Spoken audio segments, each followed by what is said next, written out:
ಬಳ್ಳಾರಿ ಜೈಲಲ್ಲಿರುವ ದರ್ಶನ್ ಗಾಡಿ ಬೇಡಿ ಟಿವಿಯನ್ನ ಪಡ್ಕೊಂಡ್ರು. ಆದರೆ DD channel ಬಿಟ್ಟು ಖಾಸಗಿ ವಾಹಿನಿಗಳು ಬರ್ತಾ ಇಲ್ಲ. ಹಾಗಾಗಿ ಖಾಸಗಿ ವಾಹಿನಿಗಳು ಬರೋ ಹಾಗೆ ಮಾಡ್ಕೊಡಿ ಅಂತ ಜೈಲಾಧಿಕಾರಿಗಳನ್ನ ಕೇಳಿದ್ದಾರೆ. ಆದರೆ ಜೈಲಾಧಿಕಾರಿಗಳು ನಿಯಮದ ಪ್ರಕಾರ ಮಾತ್ರ ಕೊಡ್ಲಿಕ್ಕೆ ಸಾಧ್ಯ ಇಲ್ಲ, ಇದೆಲ್ಲ ಆಗಲ್ಲ ಅಂತ ಹೇಳಿದ್ದಾರೆ.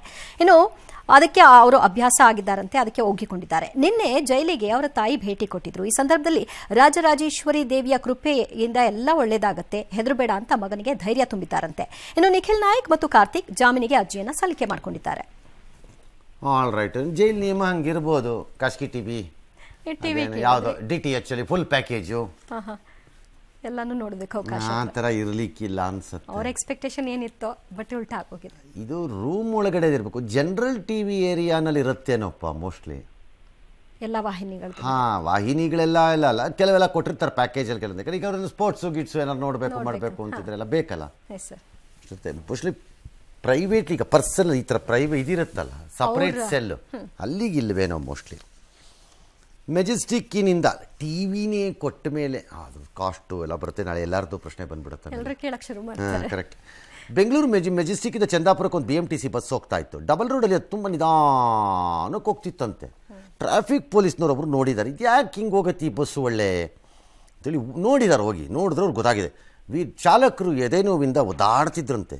ಕೂಡಲೇ ASI ರಘುಕುಮಾರ್ ಅವರು ಬಸ್ ಹತ್ತುಬಿಟ್ಟು ಹ್ಯಾಂಡ್ ಬ್ರೇಕ್ ಹಾಕಿ ಬಸ್ಸನ್ನು ನಿಲ್ಲಿಸಿ ಆ್ಯಂಬುಲೆನ್ಸ್ಗೂ ಕಾಯ್ದೇನೆ ಆಟೋ ಒಂದ್ರಲ್ಲಿ ಅವ್ರು ನೆತಾಕೊಂಡು ಹತ್ತದಲ್ಲಿ ಇದ್ದಿದ್ದೊಂದು ಆಸ್ಪತ್ರೆಗೆ ಹೋಗಿ ಸೇರಿಸ್ಬಿಟ್ಟಿದ್ದಾರೆ. ಪುಣ್ಯಕ್ಕೆ ಅವ್ರಿಗೆ ಹೃದಯಾಘಾತ ಆಗಿಲ್ಲ. ಎದೇನೋ ಕಾಣಿಸಿದೆ. ಆಮೇಲೆ ಚಿಕಿತ್ಸೆ ಎಲ್ಲ ಕೊಟ್ಟು ಅವ್ರು ಚೇತರಿಸ್ಕೊಂಡಿದ್ದಾರೆ. ಈಗ ಅವರ ಯಪ್ಪ ಥ್ಯಾಂಕ್ ಯು ಅಂದಿದ್ದಾರೆ. ಗುಡ್ಡಲ್ವಾ, ಅದನ್ನ ನೋಡ್ಕೊಂಡಿದ್ದಾರೆ, ಗಮನಿಸಿದಾರಲ್ಲ ಯಾರೋ ಒಬ್ಬರು ಅದನ್ನು. Very good. ನಗರದಿಂದ ರಿಚ್ಮಂಡ್ ಸರ್ಕಲ್ ಬರ್ಬೇಕಾದ್ರೆ ಇದೇನೋ ಆಯ್ತಣ್ಣ, ಗಾಡಿ ಓಡ್ಸಕ್ ಆಗಿರ್ಲಿಲ್ಲ. ಸಿಗ್ನಲ್ ಇಂದ ಚೂರು ಮುಂದಕ್ಕೆ ತಂದು ನಿಲ್ಲಿಸಿದ್ದಣ್ಣ. ರಘುಕುಮಾರ್ ಸರ್ ಅಂತ ASI ಅವರು ಬಂದು ಹಾಸ್ಪಿಟಲ್ ಎಲ್ಲ ಕರ್ಕೊಂಡೋದ್ರು. ಗ್ಯಾಸ್ಟ್ರಿಕ್ ಅನ್ನೋದು ಗೊತ್ತಿಲ್ಲ ಅಣ್ಣ, ಹಾಸ್ಪಿಟಲ್ಗೆ ಹೋದ್ಮೇಲೆ ಗೊತ್ತಾಯ್ತು. ಶಾಂತಿನಗರ ಜಂಕ್ಷನ್ ಅಲ್ಲಿ ಡ್ಯೂಟಿ ಮಾಡ್ಬೇಕಾದ್ರೆ BMTC ಬಸ್ಸು ಶಾಂತಿನಗರ ಜಂಕ್ಷನ್ ಬಂತು. ಜಂಕ್ಷನ್ ಬಂದು ಸ್ವಲ್ಪ ಸ್ಲೋ ಆಯ್ತು. ಸ್ಲೋ ಆಗ್ತಿದ್ದಂಗೆ ನಾವು ಬಸ್ ಹತ್ರ ಹೋಗಿ ನೋಡಿದ್ವಿ, ಏನಾದ್ರು ಬಸ್ ಏನಾರು ಕೆಟ್ಟಾಗಿದೆಯಾ ಅಂತ. ನೋಡಿದ್ರೆ ಬಸ್ ಒಳಗಡೆ ಡ್ರೈವರು ಎದೆ ಮೇಲೆ ಕೈ ಇಟ್ಕೊಂಡಿದ್ರು. ಇಮಿಡಿಯೇಟ್ ಆಗಿ ಡೋರ್ ಓಪನ್ ಮಾಡಿಸಿ ಹ್ಯಾಂಡ್ ಬ್ರೇಕ್ ಹಾಕಿ ಒಳಗಡೆ ಹೋಗಿ ನೋಡಿದ್ವಿ. ಎದೇನೋ ಅಂತ ಇದ್ರು. ಕಂಡಕ್ಟರ್ ಮತ್ತು ಪ್ಯಾಸೆಂಜರ್ ಕೂಡ ಇದ್ರು. ಎಲ್ಲ ಗಾಬರಿ ಆಗಿದ್ರು. ಅವ್ರನ್ನ ಇಮಿಡಿಯೇಟ್ ಆಗಿ ಅವ್ರನ್ನ ಬಸ್ಸಿಂದ ಕೆಳಗಡೆ ಇಳಿಸಿ ಆಟೋದಲ್ಲಿ ಹಾಕಿ ನಾವು ವೈದ್ಯ ಹಾಸ್ಪಿಟ್ಲ್ ಕಳ್ಸಿಕೊಟ್ವಿ ಸರ್.